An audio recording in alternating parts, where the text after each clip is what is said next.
So thank you so much for chatting with us today. Why don't we start with what drew you to this project initially? I mean, there's a myriad of reasons why I was interested in the movie, to do the movie. I mean, John Hamm's a really good friend of mine. I've known him for many years, and we had wanted to do something together, and it never quite panned out. So this was a wonderful opportunity for, Craig Gillespie, who did Lars and the Real Girl. I'm a fan of his work. I thought it was such a cool idea to have him direct this movie. Yeah. That was really refreshing. And then Tom McCarthy writing it. I mean, I'm a huge fan of Tom McCarthy. I love his films. I love him as a filmmaker and a writer. And he depicted this story so beautifully and made all the characters so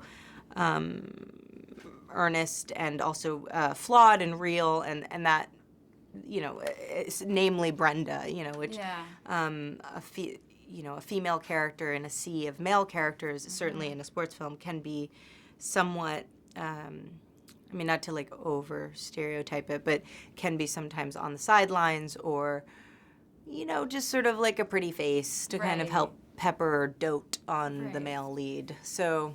And I guess on paper, in a way, like Brenda's like the girl next door, so you kind of have, maybe your thoughts of what a girl next door is like, but she really just takes that and turns it upside down. Yeah, I think she's literally the girl next door, in the most literal sense that I've seen in a while. However, she's incredibly unique in the depiction of the girl next door because she's very direct. Yeah. She speaks her mind and frankly isn't that really into the lead guy initially. He's kind of a jerk, and she tells him. And that in itself is fun to play because it feels real. And what makes her so important to the story, would you say?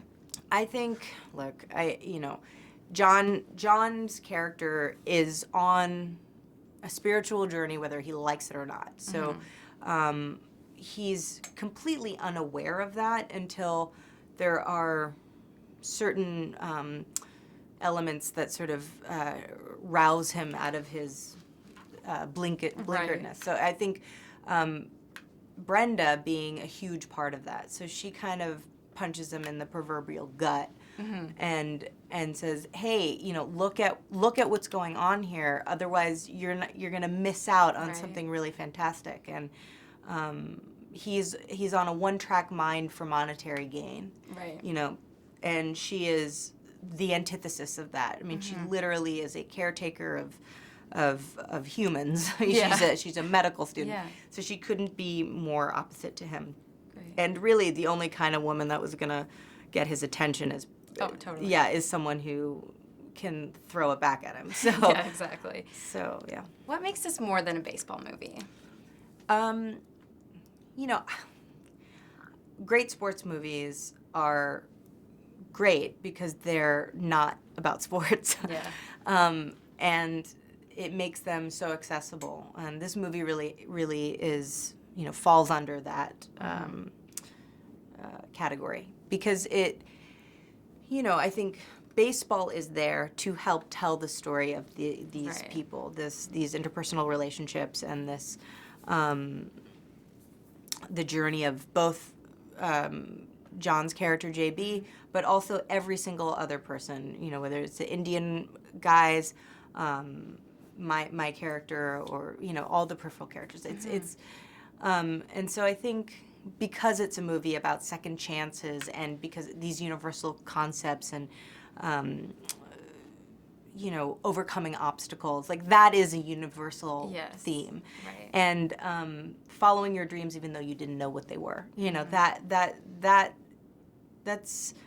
has nothing to do with baseball. Right.